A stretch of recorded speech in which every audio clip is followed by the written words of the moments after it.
Consegui! Gente, consegui. Um atrasinho de 5 minutos, mas consegui. Internet de hotel, né?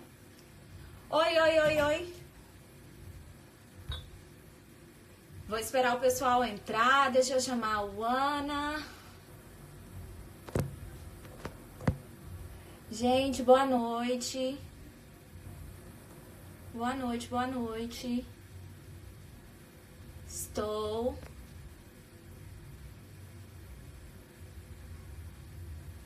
Luana, você entrou aqui. Pessoal, essa é a primeira live conjunta que eu faço. Então, eu estou apanhando aqui com a tecnologia, viu? Não reparem. Cadê a Luana?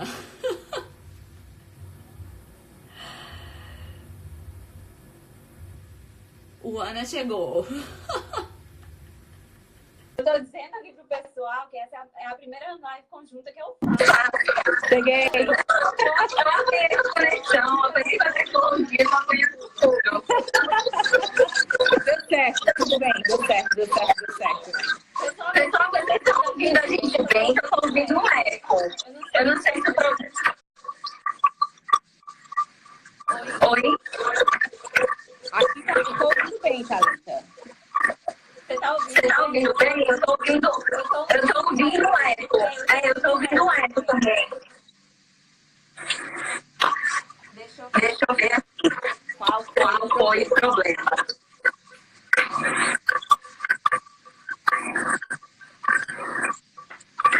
Pessoal, Eu tô ouvindo um eco também.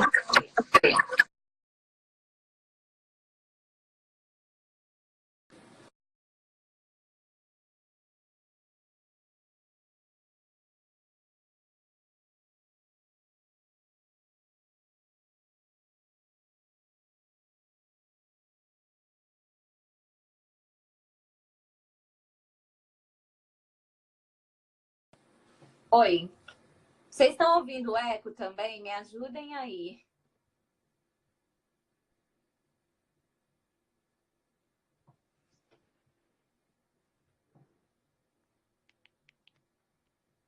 Tá bom ou tá com eco ainda?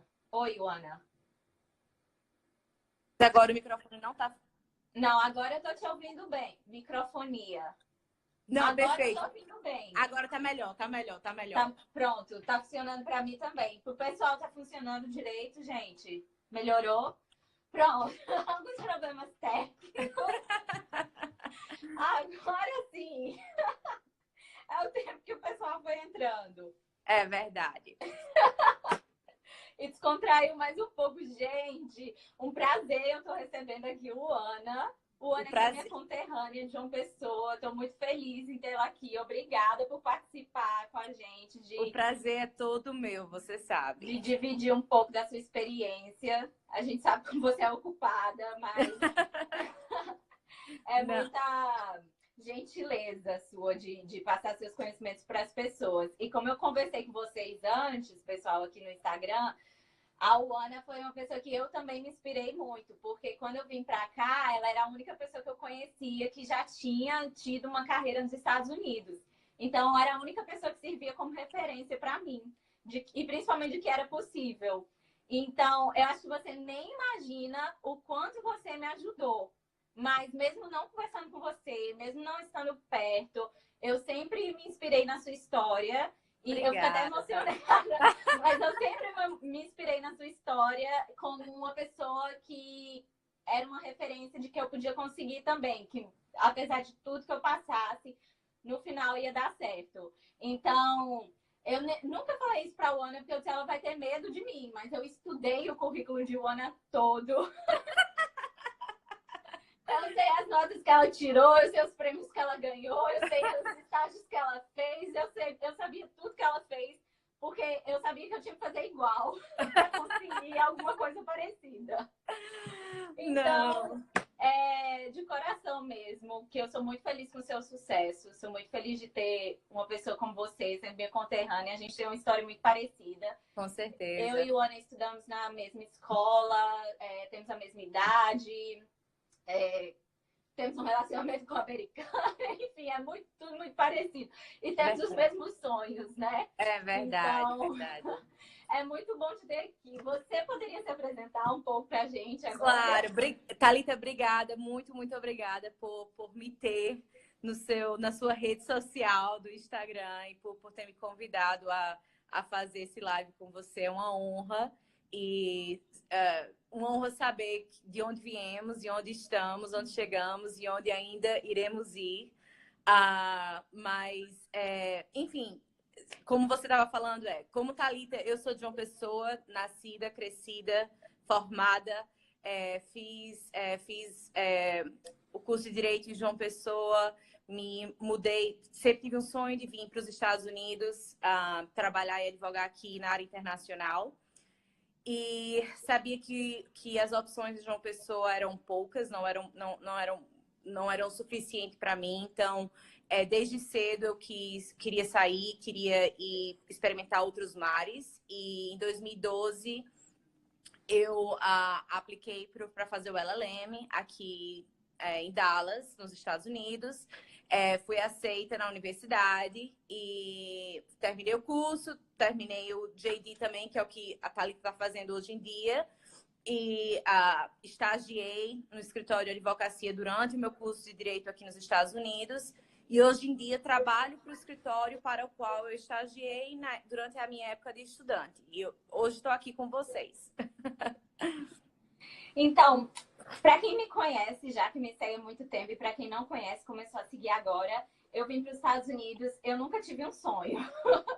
Foi por acaso. Eu estudei inglês desde criança, porque era aquela coisa. Minha mãe me colocava para fazer inglês, porque você tem que saber um segundo idioma.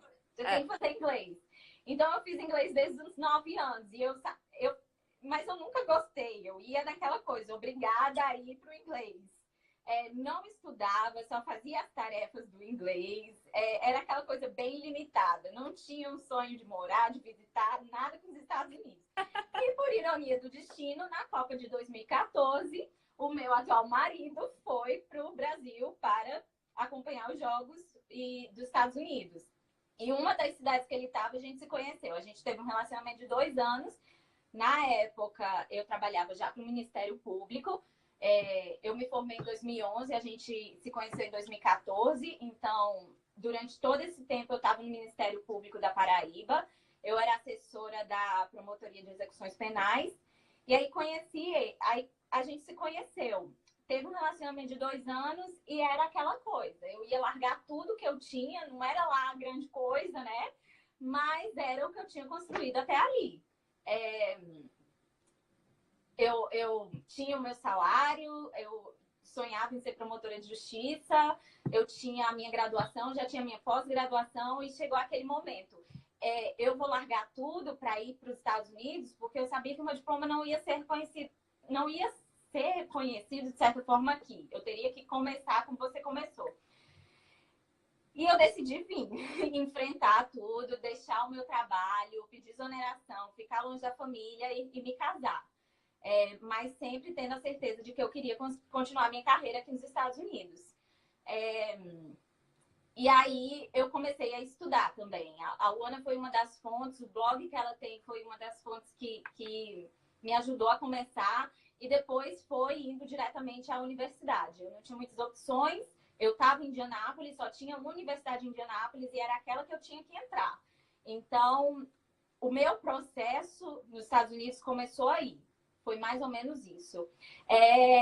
O LLM, eu vou começar aqui falando dos cursos que a gente fez. Eu fiz o LLM, assim como a Luana, que é o mestrado em Direito aqui. O processo de aplicação meu, desde o início, como eu falei, foi muito envolvido com a universidade, porque eu já estava na cidade. Então, o meu primeiro passo foi ir pessoalmente à universidade e conhecer.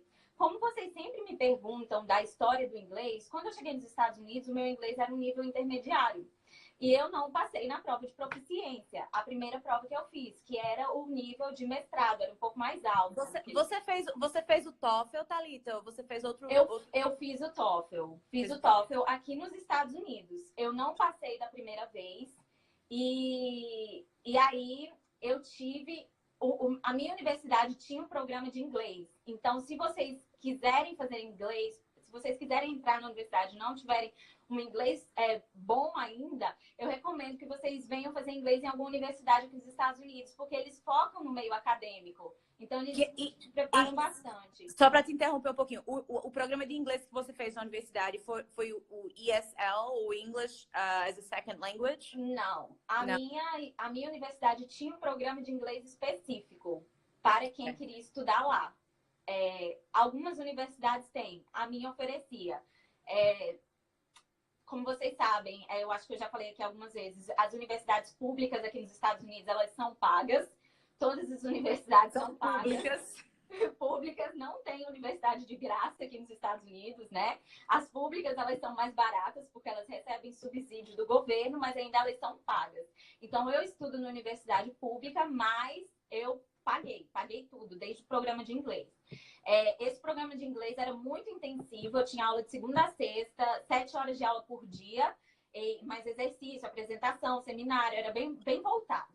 E em 4 meses eu consegui fluência para entrar, ser aceita no mestrado. 4 meses após esse programa todo de inglês. Fiz a proficiência, passei, aí sim passei, e apliquei para o mestrado e fui aceita. Processo de admissão. Cada universidade é diferente, né? Você primeiro tem que saber qual universidade você quer cursar, qual estado você quer ir. Cada processo de admissão é diferente, mas o que eles têm em comum, mais ou menos, são as cartas de recomendação, o seu histórico escolar que eles querem ver, a sua carta de apresentação de motivos, o porquê que você quer estudar naquela universidade. E o TOEFL. O TOEFL, né, que é a proficiência em inglês, e isso aí que eu lembro. E depois a universidade tem coisa específica. Eu vi que tem universidade que tem entrevista também, como parte do processo de seleção. A minha não tinha.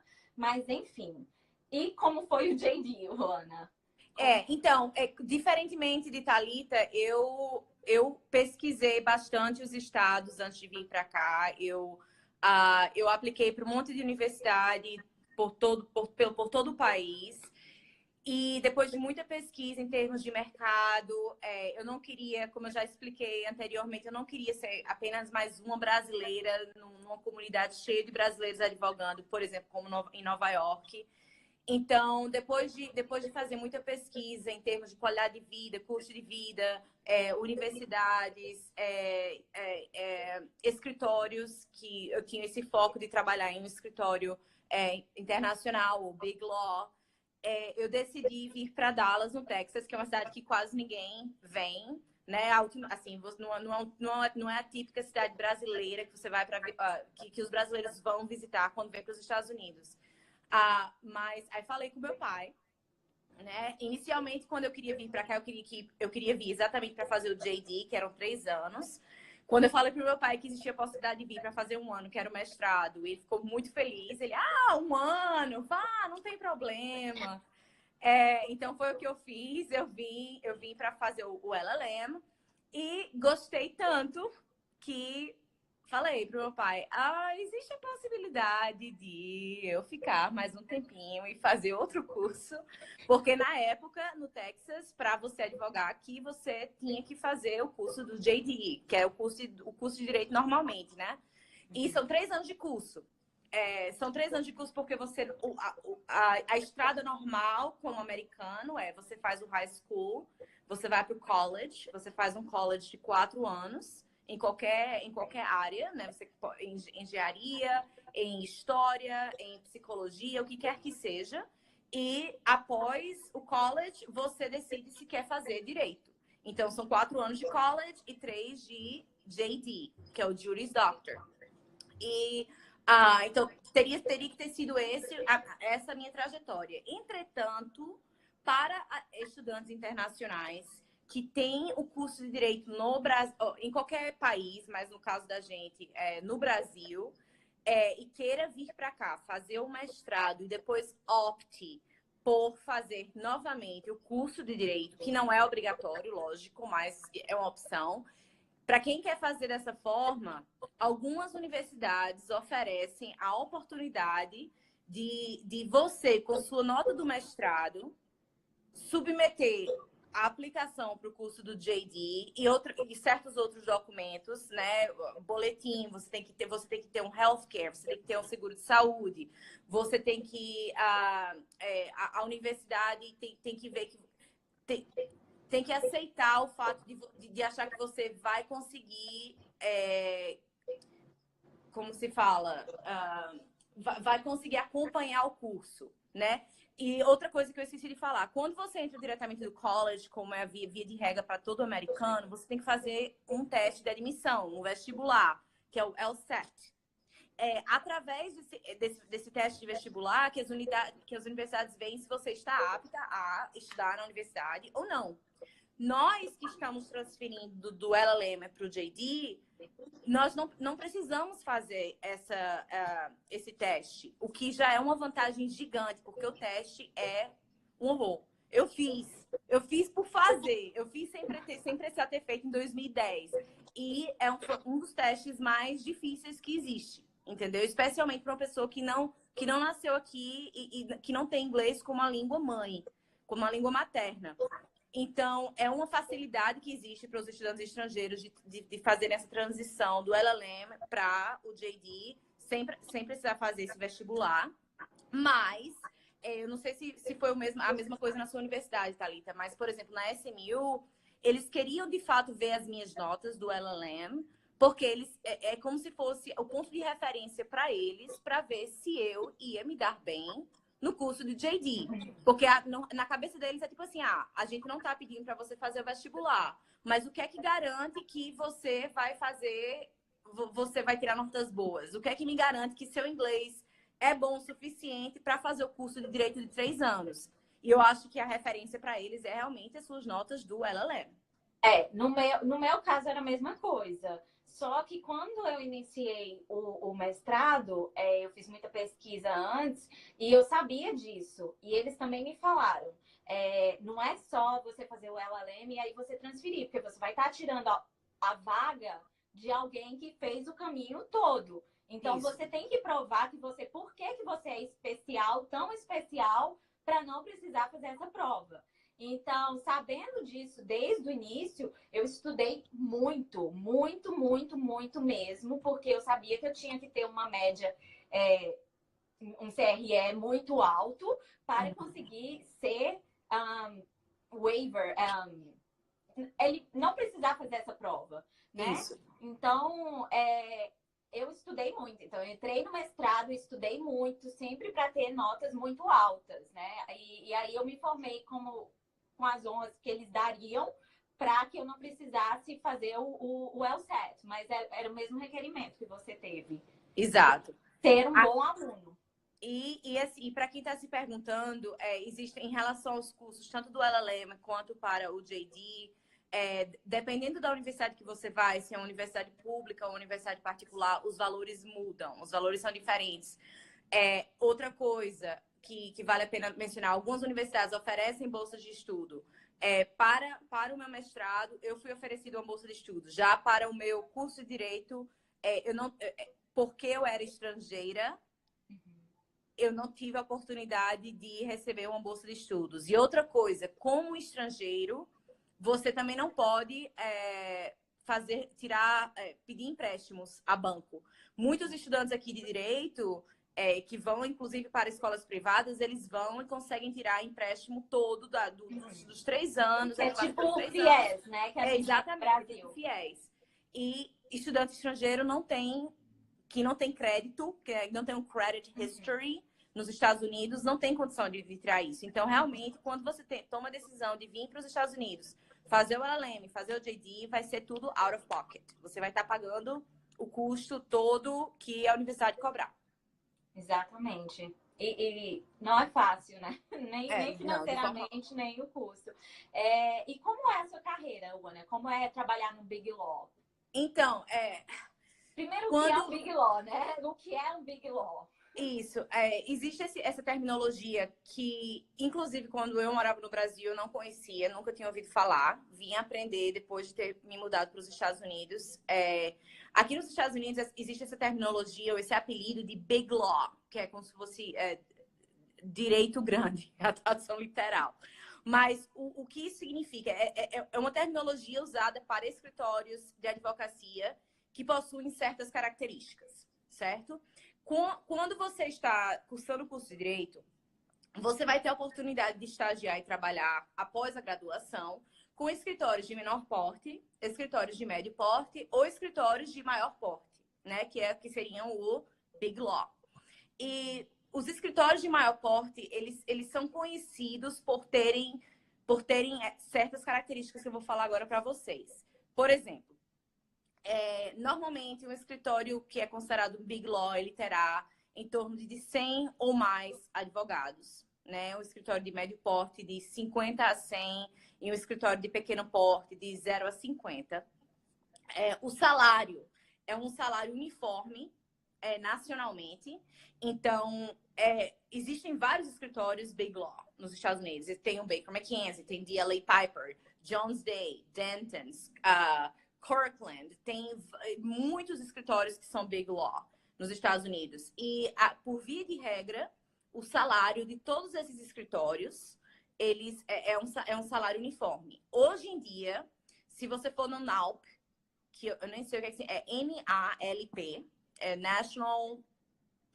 Não sei o que significa a sigla, mas é um site oficial que eles dão para você, se você pesquisar o nome da empresa, o nome do escritório, ele te dá a quantidade de advogados que trabalham para o escritório, a quantidade de advogados que são de origens diversas, né, que eles falam naquele escritório, o salário e tudo. E atualmente, o salário uniforme do Big Law para uma pessoa que acabou de se formar, ou seja, você saiu hoje da universidade, amanhã você já começa a trabalhar, mesmo sem ter feito a OAB, o BAR, aqui nos Estados Unidos, está a $190 mil por ano. Por ano. $190 mil por ano dá em torno de quanto por mês? Tá? 15 mil. $15 mil por mês. Por mês. Então, esse é o... Mas tem um imposto de renda, Tem né? imposto de renda, exatamente. Não se deixe enganar. Não se deixe enganar. Tem o bendito do imposto. O imposto de renda, você reclama do imposto de renda no Brasil, o imposto de renda nos Estados Unidos é bem salgadinho também, viu? Então, eu acho que, se eu não me engano, para uma pessoa que começa a trabalhar no Big Law e começa a ganhar esse valor no primeiro ano de trabalho, a porcentagem do imposto está em torno de 28%. Eu acho que é 28%. Então, você deduz 28% de 190 mil e dá o valor que realmente você está recebendo mensalmente do escritório. O salário é geralmente pago a cada 2 semanas, não é um salário mensal. Não sei como é que funciona no governo, mas a gente pode até tocar nesse assunto quando você for explicar, Thalita. Mas, então, o salário é esse. Big Law é super uniforme. Qualquer advogado associado em um desses escritórios vai estar recebendo esse valor. Outra questão que é Big Law é a questão da promoção e do aumento do salário. A cada ano, o seu salário aumenta também de forma uniforme. Então, independentemente do escritório que você esteja trabalhando, quando você se torna um associado do segundo ano, que seria o seu segundo ano de trabalho, seu segundo ano de experiência, seu salário aumenta $20 mil por ano. Aí, quando você move para o terceiro ano, aumenta, eu acho que 15 mil. Quando você aumenta para o quarto ano, enfim. Então, existe é esperado e você sabe exatamente quanto é que vai ser o aumento super antes de... Assim que você começa a trabalhar naquele escritório, você já sabe como que é a escala. E, às vezes, esse valor muda. Por exemplo, esse ano, o valor mudou. Até o mês de maio desse ano, o valor Big Law estava para as pessoas que acabaram de começar, era 180. Aí, em junho de 2008, um escritório Big Law de Nova York resolveu dar um aumento de salário para os seus associados. Aí foi um efeito dominó. Todos os escritórios dos Estados Unidos, para se manterem competitivos, né? Para continuar puxando os melhores estudantes das universidades. Oi, Eliana!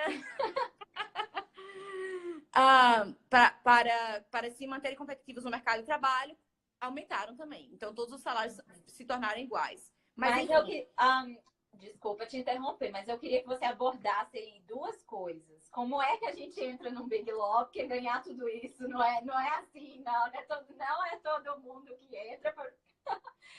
E como é a rotina de trabalho, né? Porque para você ganhar tudo isso também tem que ter uma contrapartida. Não é tão fácil assim. A forma mais comum de você entrar para um escritório Big Law aqui nos Estados Unidos é através da universidade, certo? Como estudante estrangeiro. Tipo assim, Ana, se eu quiser aplicar para um desses escritórios do Brasil sem nunca ter estudado nos Estados Unidos... Não funciona dessa forma. Eu acho que existe, para o estudante estrangeiro, para o estudante brasileiro, existe a expectativa de que você virá para os Estados Unidos e pelo menos cursará o LLM, né? O mestrado. Existe essa expectativa. Então, não tem como você enviar seu currículo do Brasil sem nunca ter estudado nos Estados Unidos, esperando ser empregado. Mas a forma mais comum é indo para a universidade. Ou você sendo através do LLM ou sendo através do JD. Através do LLM, eu acho que a forma mais comum é você participando de feiras, né? Você viajando para Nova York, participando dessas feiras de emprego, onde os grandes escritórios vão e começam a recrutar. E para quem faz o JD, que é o curso de Direito Normal, que é a forma mais comum, o seu primeiro ano do curso de Direito é o ano mais importante. Então, existe uma expectativa de que você tirará notas muito boas durante o seu primeiro ano do curso. Não me pergunte por que é só o primeiro ano e não os 3, e não os 2 primeiros. Não sei. Mas eu acho, eu tenho para mim que é porque como o processo se inicia tão cedo, é o mais cedo que pode começar. Entendeu? Então, você estuda o seu primeiro ano do curso de Direito, você recebe suas notas, né? Eu ouvi você falando, Thalita, que você tem uns midterms. Eu não tive nenhum midterms. Então, a minha universidade, nós fazemos uma prova por cada sala, para cada classe, uma vez por semestre. Entendeu? Então, se o semestre começou em agosto e terminou em dezembro é o meu mês de provas. E acabou. Sim, enfim. Então, você tira suas notas, você faz os cursos, competindo com os americanos, né? Que, como eu também expliquei em outros vídeos, é o sistema curvado, que eles falam que as notas são curved. Não existe tradução literária para isso, porque esse sistema não existe no Brasil. Mas é uma forma que sua nota você está competindo com estudantes americanos para obter a melhor nota. Não é todo mundo estudou muito e tirou 10. Não. Realmente você tem que além de ter estudado, você tem que ter conseguido uma nota maior. Ser o melhor, né? Ser o melhor. E quando o inglês não é sua língua nativa, não é sua primeira língua, torna as coisas muito mais difíceis, né? O obstáculo é ainda maior. Uhum. Mas enfim, então você passa por esse processo durante o primeiro ano, recebe suas notas, envia para... Existe um processo, não sei se na sua universidade tem, Thalita, que se chama OCI, On-Campus Interviews. Uhum. Né? Tem um sistema também de currículo que é similar com o LinkedIn para os estudantes, onde você coloca o seu currículo lá e as empresas também vêm para Exatamente. Tudo pela universidade. Exato. Então, você envia... A universidade lhe dá um website, você entra, você envia o seu currículo, você envia suas notas, seu boletim. E na maioria das vezes, eles também recomendam você enviar uma carta para os escritórios dizendo por que você está interessada naquele escritório. Entendeu? Estou interessada porque tem essa área que eu quero trabalhar. Estou interessada porque vocês têm um escritório em tal país e eu já morei naquele país, ou o que quer que seja, né? Uhum. Então, você aplica. Depois de algumas semanas, você recebe um e-mail de volta dizendo quais foram os escritórios que receberam o seu boletim, a sua aplicação e querem me entrevistar. Se você quiser entrevistar com eles, você aceita a entrevista, marca-se a entrevista, eles vêm para a universidade, você entrevista com eles por um período de 15 a 20 minutos só, E se eles gostarem de você, eles vão lhe ligar novamente, uns 2 dias depois, um dia depois, para dizer se eles querem lhe entrevistar mais uma vez, só que dessa vez no escritório, por um dia todo. Uhum. Essa primeira entrevista na universidade é uma entrevista meramente introdutória. Eles veem quais são suas notas, eles veem quais são o que é que você tem a oferecer para o escritório. Então, essa entrevista de 15 minutos é mais uma entrevista de personalidade. Eles querem conhecer você. Então, não adianta chegar nessa entrevista de 15 minutos e dizer: ah, minha nota foi 9,8. Ou, ah, sou a melhor estudante da sala. Ou, ah, não, isso aí ele já sabe. Você só tá ali porque ele viu aquilo e ele quer, entendeu? Enfim, então existe essa questão da personalidade e da cultura. Quando eles veem que sua cultura, a sua personalidade se identifica com a cultura da empresa, eles lhe ligam novamente e dizem: ei, volta, agora vamos fazer a entrevista de verdade. Aí você volta para o escritório e você entrevista com de 6 a 8 pessoas, advogados daquele escritório. E depois que você entrevista pela segunda vez, todo o comitê de recrutamento, existe essa palavra? Existe. Tá? O comitê do escritório, ele vai se juntar, né? Existe, aqui no Baker McKenzie, nosso comitê tem acho que umas 10 pessoas. Inclusive, eu estou fazendo parte do comitê agora, depois de 3 anos trabalhando na empresa. Eu fui convidada faz mais ou menos uns 10 meses para fazer parte do comitê de recrutamento da empresa. Então, somos 10 advogados. Nós fazemos uma lista e colocamos todos os currículos juntos das pessoas que nós entrevistamos pela segunda vez. Nós vemos quais são as áreas de interesse, porque existe isso também. Não é só você ser uma pessoa boa, você ter notas boas. É também quais são as necessidades da empresa. Se a empresa entrevistou 10 pessoas que estão interessadas em direito tributário, mas não existe atualmente vaga para um associado na área tributária, eles não vão lhe contratar.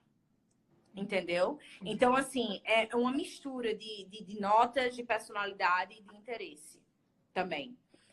E uma vez que tudo isso aconteça e eles decidam, não, ela vai voltar para cá. Então, eles lhe enviam uma carta lhe oferecendo a vaga.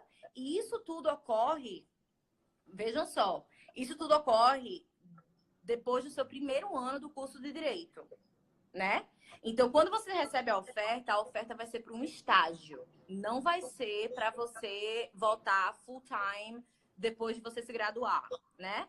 Então, se você pensar temporariamente assim, você recebe suas notas em maio, você submete suas notas, mais ou menos no período de junho, julho e agosto, ocorre esse período de entrevistas. Agosto, setembro, você recebe uma carta dizendo se você foi oferecido um estágio ou não. Agora, comparando com o Brasil, a diferença, né? No Brasil, a gente faz os 5 anos, o foco principal está no final do curso, quando está próximo da OAB. Geralmente, a gente não é treinado dentro da universidade para trabalhar, a gente precisa procurar o estágio fora, tudo. Exato. Enquanto nos Estados Unidos, a gente, no primeiro ano e naqueles 3 anos, você vai decidir o resto da sua carreira. Exatamente. Onde é que você vai. Exatamente. E aí você recebe o estágio, você volta para o estágio no ano seguinte. Então, se você recebeu a oferta em agosto, você volta para o estágio de verão em maio do ano seguinte. Foi o que eu fiz. Eu recebi o estágio em agosto. No ano seguinte, em maio, eu comecei o meu estágio de maio a agosto. Em relação a salário, o estagiário aqui ganha igual a um advogado associado de primeiro ano. Então, não existe essa coisa de trabalho. A não ser que você trabalhe pro bono, né? Que existem vários trabalhos pro bono que você pode fazer. Existem estágios judiciais que não são pagos. Mas, quando você trabalha para uma empresa privada, a expectativa é que seu salário seja igual ao que o seu salário vai ser quando você se juntar full time depois da graduação. E quais são suas metas, assim, no trabalho? Tem meta? Tem para... como são as billable hours. Fala Exato. um pouco Então, essa é outra trabalho. diferença muito grande. E Thalita, se eu estiver falando muito, me avise. A gente passa pro próximo tópico. Tem que correr. Tem que correr. Mas tudo isso tudo, não são tudo mil maravilhas, João, né? Assim, salário bacana, empresa bacana, estilo de vida bacana, mas é muito trabalho. Aqui nos Estados Unidos existe um conceito chamado horas faturáveis, que é o referente em inglês seria billable hours. Existe uma expectativa de que se você está trabalhando para um Big Law, você terá, no mínimo, 2.000 horas faturáveis por ano. Não são horas trabalhadas. Se fossem horas trabalhadas, o que é que isso significaria? 2.000 horas trabalhadas por ano significa que você trabalharia 8 horas diárias o ano todo, nos dias semanais, sem contar férias. Então, 2.000 horas trabalhadas anualmente equivale a 8 horas diárias de segunda a sexta pelo ano todo. Horas faturáveis, as horas que eu estou no escritório, se eu estou no escritório 8 horas, eu não estou faturando as 8 horas que eu estou no escritório. Eu estou almoçando, eu estou indo ao banheiro, eu estou imprimindo, eu estou fazendo... Às vezes eu estou conversando ou eu estou discutindo algo que eu não posso cobrar ao meu cliente. Então, todas essas horas não contam. O normal, então, para que você consiga faturar 8 horas no dia, é que você trabalhe no mínimo 10. Certo? Então, para você conseguir faturar 8, a média é que você trabalhe 10 horas diárias. E lembrando, isso não conta férias. Isso é presumindo que você vai trabalhar 10 horas todos os dias, de segunda a sexta, o ano inteiro. Se você quer tirar férias, existe férias por direito, por lei? Não. Não existe. Na área privada, não existe. Então, eu não tenho direito a férias. Não é dizer assim, eu vou dizer pro meu chefe, mês de dezembro eu vou pro Brasil, vou pra João Pessoa, vou pra praia, passar 30 dias com a minha família. Não, minha filha, não, você não vai coisa nenhuma. Não vai coisa nenhuma. Como é que funciona? Para cada dia que eu tiro de folga, eu tenho que trabalhar, eu tenho que faturar a quantidade de horas que eu deixei de faturar quando eu estava fora. Então, se eu quiser tirar uma semana de férias, né? Eu preciso trabalhar uma semana As 10 horas de cada dia das suas férias tem que colocar preencher em algum lugar durante o ano. Lugar. Exatamente. E não só isso. Eu vou pedir para você ir mais rápido para a gente conseguir abordar tudo. Tá. Desculpa. Não, enfim. Então, isso tudo só para dizer que a forma... Tudo que você vê em Suits, aquela correria, aquela coisa de trabalhar, de trabalhar à noite, de vir para o escritório no final de semana, não é porque é obrigação trabalhar à noite, não é obrigação, é porque é gente querendo correr atrás das horas faturáveis, porque é assim que se cobra aos clientes. A gente pode entrar em mais detalhes sobre essa questão de horas faturáveis em outro live, porque eu acho que vale muito a pena explicar para o brasileiro entender como é que funciona, que isso não existe, não tem como se explicar isso no blog, não tem como se explicar, entendeu? Uhum. Então, mas, enfim, só queria brevemente mencionar para vocês que na área do Big Law, essa é a realidade e é uma expectativa que você tem que ter se o seu sonho era igual ao meu, de vir trabalhar no escritório internacional. Meu sonho era esse, só trabalhar. Agora, me dá um resumo. Thalita, como que é essa parte como é trabalhar no governo? Nada disso, tudo diferente, o oposto. Mas a gente ainda trabalha muito. Bom, a diferença começa na aplicação, né? No procurar o emprego. Aqui não tem concurso público, então não tem estabilidade, como vocês sabem. Os cargos, eu poderia dizer maiores, entre aspas, como juízes, procuradores do Estado, ministros, enfim, alguns, né? Porque tem estados que eles são apontados, na Suprema Corte eles são apontados pelo presidente, mas enfim, a maioria são eleitos. Eles são eleitos pela população. Já os cargos, digamos, menores, como eu sou analista, como outras pessoas que trabalham no governo, é como uma entrevista de emprego normal. eles postam na página do governo a vaga que está aberta, e aí você vai submeter o seu currículo e você vai passar por todo um processo também, como se estivesse indo para uma empresa privada. Entrevistas, ou várias entrevistas, enfim, análise de currículo, enfim. É como se você trabalhasse para uma empresa privada. Essa é a maior diferença. A gente não tem também estabilidade. Você, geralmente, lá em Indiana, por exemplo, a gente tem 6 meses, os 6 primeiros meses seriam um estágio probatório, e depois eles têm que te demitir por uma justa causa. Por exemplo, se você não está trabalhando direito, se você não está produzindo, se você não está atingindo as metas, essa aí é uma causa justa para eles te demitirem. Ou você pedir exoneração, né? Você renunciar ao cargo, entre aspas.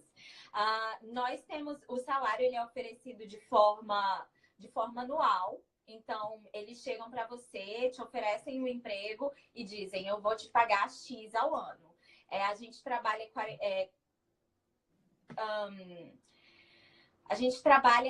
na verdade, eles não contam a hora do almoço como hora paga. Essa é uma diferença aqui dos Estados Unidos. A gente, de certa forma, recebe por hora, mas aí o intervalo que a gente tira para o almoço não é pago, a gente não recebe. Então, a gente tem que trabalhar a hora do dia mais a hora do almoço. Então, eu trabalho 8 horas semanais, 8 horas por dia, todos os dias, mas eu tenho a flexibilidade. Se eu chegar 7 horas da manhã, eu posso sair às 3 horas da tarde. Se eu chegar às 8 da manhã, eu posso sair às 4 da tarde. Enfim, tanto eu, que sou analista, como as procuradoras, como a minha chefe, como todo mundo. A gente só tem a expectativa de trabalhar 8 horas por dia. Após as 8 horas, o governo pede que a gente não faça hora extra, porque eles não vão pagar as horas extras que a gente fizer. Eles pedem para a gente fechar tudo e ir para casa e não trabalhar mais. Inclusive, eles pedem que a gente não trabalhe, porque a gente lida com informações muito confidenciais. E uma quebra de sigilo pode causar um trabalho enorme, pode ter indenização, né? Entrar na justiça, que tem muito isso de judicializar as coisas, a indenização das pessoas. Então, a gente não pode acessar as coisas do nosso trabalho no nosso computador pessoal, no nosso celular pessoal, exceto que se a gente submeta tudo isso para o setor técnico do governo, que vai instalar um aplicativo de segurança no seu computador. A gente não pode salvar nossos documentos no pendrive, porque a gente não pode perder esses documentos. Enfim, a gente assina muito termo de responsabilidade, que qualquer coisa é crime. A gente não pode acessar informações pessoais das pessoas sem ter uma investigação aberta, sem ter um processo aberto. Enfim, essa questão da responsabilidade civil aqui é muito grande, eles cobram muito da gente. O salário não é bom como na iniciativa privada. No escritório de advocacia aqui, você pode ganhar muito mais. Principalmente porque a gente tem esse sistema, eu não sei como a gente falaria no Brasil, mas adversarial, que o advogado ele colhe as provas, ele faz isso. Então, o advogado aqui trabalha muito. E no escritório de advocacia ele é recompensado por isso. Mas a gente não a gente tem um salário bem menor. Contudo, eu tenho feriado, feriado que muitas empresas não têm, a gente tem. Por exemplo, hoje é um feriado aqui, entre aspas, que é o Dia dos Militares. O governo vai celebrar amanhã. Então, a gente não trabalha amanhã. A gente tem, em Indiana, 12 feriados por dia. Eu tenho férias também. Minhas férias não são essas que eu preciso trabalhar o dia extra. Eu não tenho. A gente tem 2 meses de licença maternidade. Enfim, tem vários benefícios por fora do pagamento, que é, por exemplo, desconto na sua conta de telefone, desconto de ingresso para assistir jogo de basquete do time da cidade, jogo de futebol americano. Tudo que for relacionado com a cidade ou empresas grandes, eles dão um desconto para os funcionários públicos. A gente tem estacionamento de graça no centro da cidade, a qualquer hora que a gente quiser. Enfim, o salário não é bom, mas as horas são menores e a gente tem muitos benefícios. Então, é aquilo que conta em qualquer carreira. Você quer ter mais tempo? No governo trabalha muita mulher, porque elas querem conciliar a maternidade. Muitas têm 2, 3 filhos, e você ainda consegue trabalhar e ainda, por exemplo, participar das coisas do seu filho. Você ainda consegue ter uma vida mais tranquila, principalmente quando você já tem uma família. O governo, por exemplo, onde eu trabalho, tem creche para as crianças. Então, tem uma ajuda que compensa no final, ao invés do salário. Então, acho que eu cobri tudo. Processo de admissão, estabilidade, benefícios e salários. Então, vamos agora para a parte dos imigrantes com visto. É fácil ser contratado depois que a gente faz tudo isso? Então, a pergunta que não quer calar. Bom, sim e não.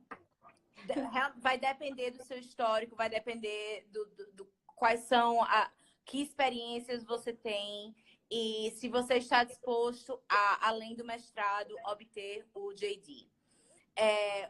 O LLM, só com o LLM, é fácil ser contratado? Não é fácil.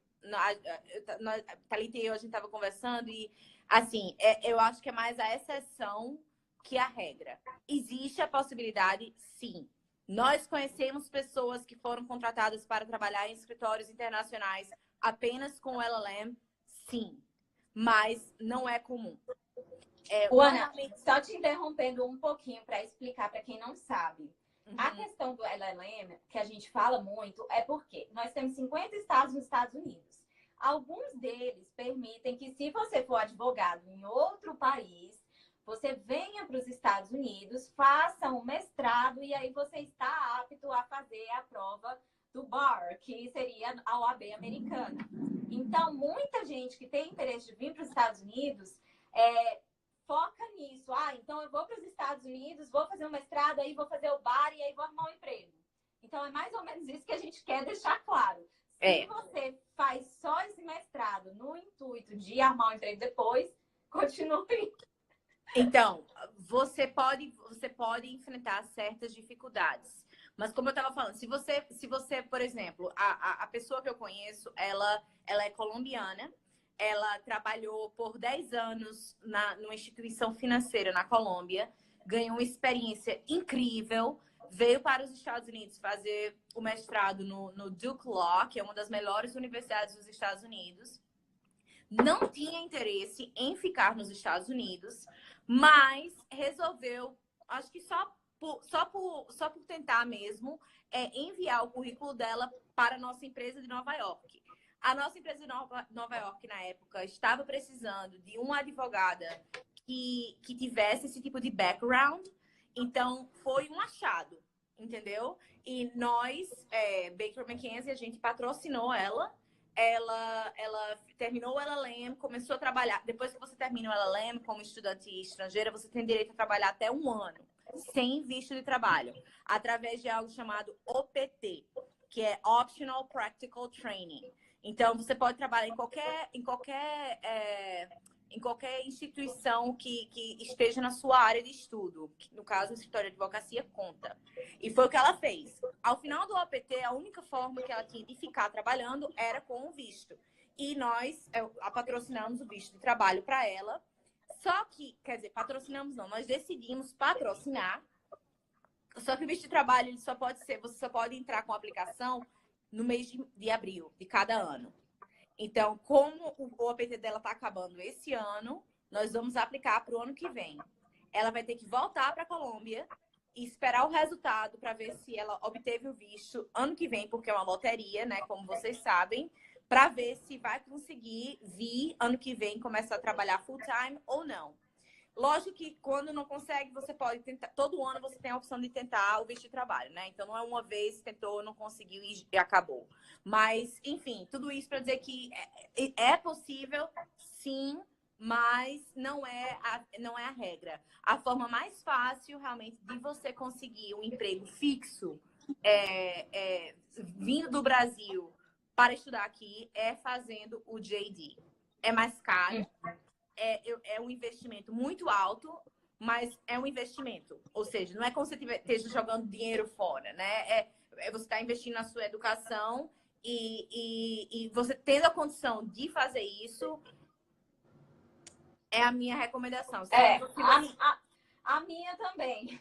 Eu sempre digo para as pessoas, façam o JD, porque vocês têm que colocar na cabeça que a gente vai estar concorrendo com os americanos, que estudaram aqui, que tiveram um background americano, que fizeram a law school direitinho, e a gente vai estar concorrendo com ele com uma coisa ainda contra nós, que nós precisamos de um visto, de uma empresa que patrocine, que mantenha a gente nos Estados Unidos. Então, a gente tem muita coisa que não é a favor da gente. E se a gente quer ser o melhor daquela vaga, pegar a vaga, a gente tem que ser o mais preparado.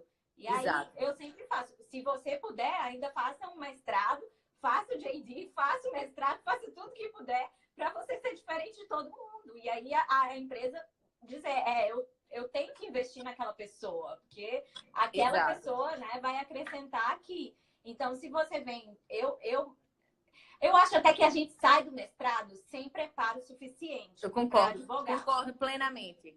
Porque a gente tem um overview de muita coisa, mas não é a mesma coisa. É um sistema completamente diferente. O jeito do americano escrever, o jeito da petição do Brasil é totalmente diferente do jeito da petição dos Estados Unidos.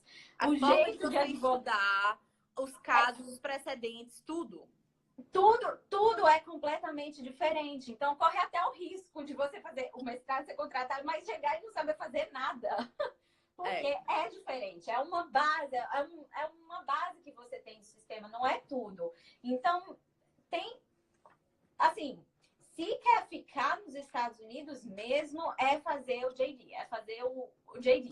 Ou então, você tem muito background já na advocacia, já trabalha com empresa privada, já tem experiência em determinada área, já tem anos de advocacia, e aí você vem, faz o mestrado, mas aquela experiência que você teve no passado, que vai dar o embasamento para você conseguir uma vaga. Mas terminou a universidade, fez mestrado só e quer ficar patrocinado por empresa, é muito difícil. Eu não conheço ninguém. E não só isso também, mas assim... Eu conheço pessoas também que vieram só para fazer o mestrado e voltaram para o Brasil.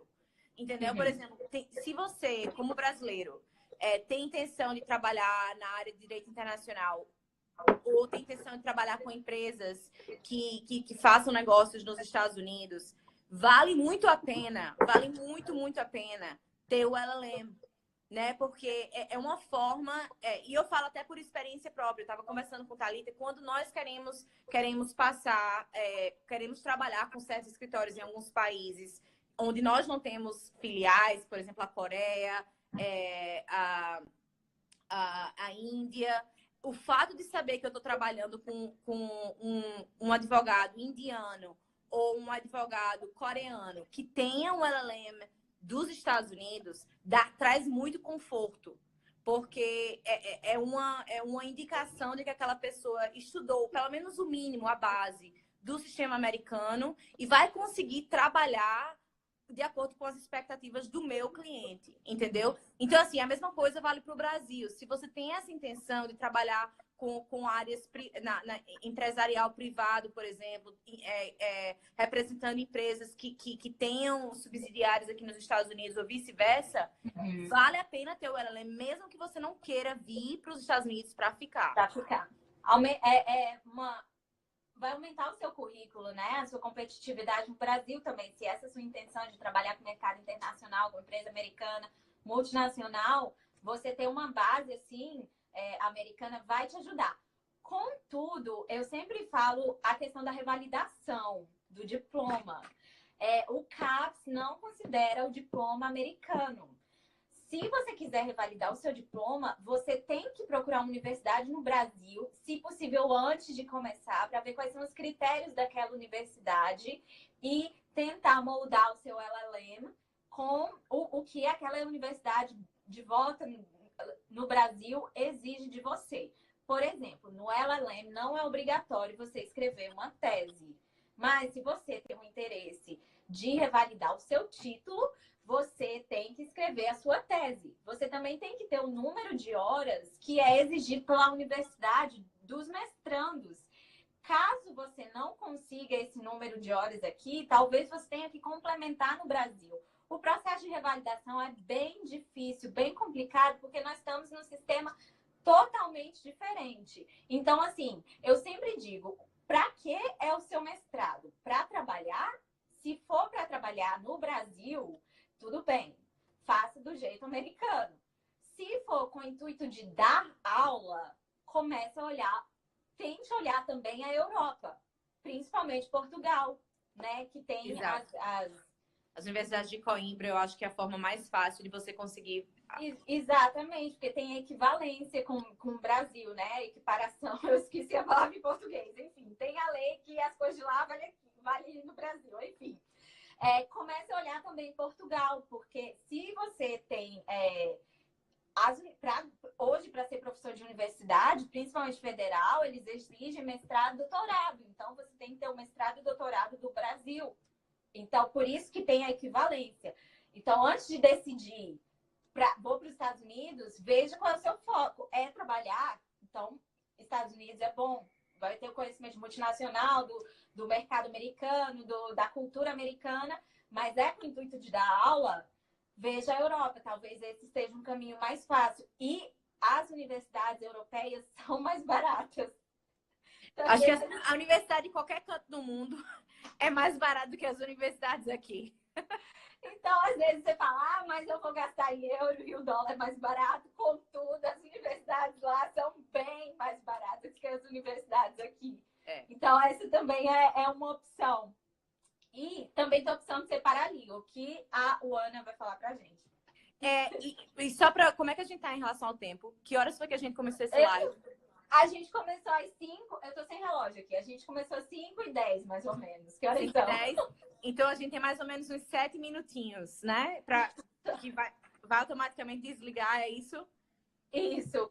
Aí a gente tá... Se automaticamente desligar quando uma de nós estivermos falando, não se preocupem que vai ter outro live em algum outro momento. Você quer terminar? Pergunta pro pessoal se eles querem terminar. Gente, vocês querem que a gente volte? Se cair, a gente volte. E aí eu salvo. Ou vocês querem acabar. Ou vocês querem acabar agora?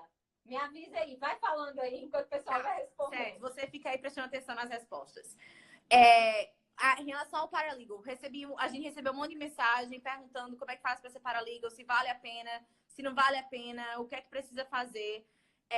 Então, o sistema de paralegal aqui, o que é um paralegal? Paralegal é uma pessoa que nem é secretária nem é advogada, tá no meio, né? Então, trabalha na área jurídica, fazendo contratos, fazendo certas coisas, mas eles não têm capacidade legal de representar um cliente, porque não fizeram o curso de direito. Então, não recebem como advogado, não precisam fazer o curso de direito como advogado. Existem certas certificações que você pode obter, não é obrigatório. Aqui no escritório mesmo, nós temos paralegals que têm certificações e que não têm certificações. Tem paralegals que já trabalham como paralegal, já faz 30, 35 anos, que tem mais experiência que qualquer outro paralegal que tem certificação, mas que, entendeu?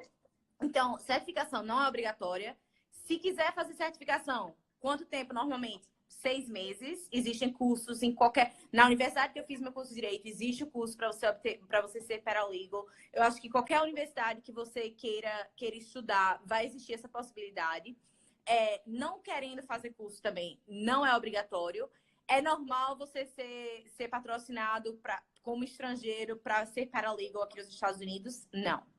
Por quê? Porque é mais barato para qualquer empresa contratar um americano. Por que eles vão trazer um estrangeiro do Brasil para ser paralegal, para fazer algo que qualquer americano poderia fazer? Né? Como a gente estava falando, a questão do paralegal talvez seja vantagem se você vier, por exemplo, com o seu marido, que está patrocinado por alguma empresa, Exato. E aí você já tem o visto de trabalho para ficar aqui nos Estados Unidos e você quer trabalhar. Então, se você não precisar de patrocínio de visto, talvez seja interessante fazer um curso de paralegal, porque vai ser mais fácil você ser contratado, né? Você não depende de visto. pra te Contanto patrocinar. que, que você não precise de patrocínio, que é isso que eu tava, assim, de green card ou de visto de trabalho. O curso e a carreira de paralegal é uma carreira muito bacana. Você também trabalhará num escritório de advocacia e não tem necessidade de fazer o mestrado ou JD para cursar, não para cursar, mas para exercer a profissão de paralegal. Salário geralmente varia de 50 a 75 mil dólares por ano.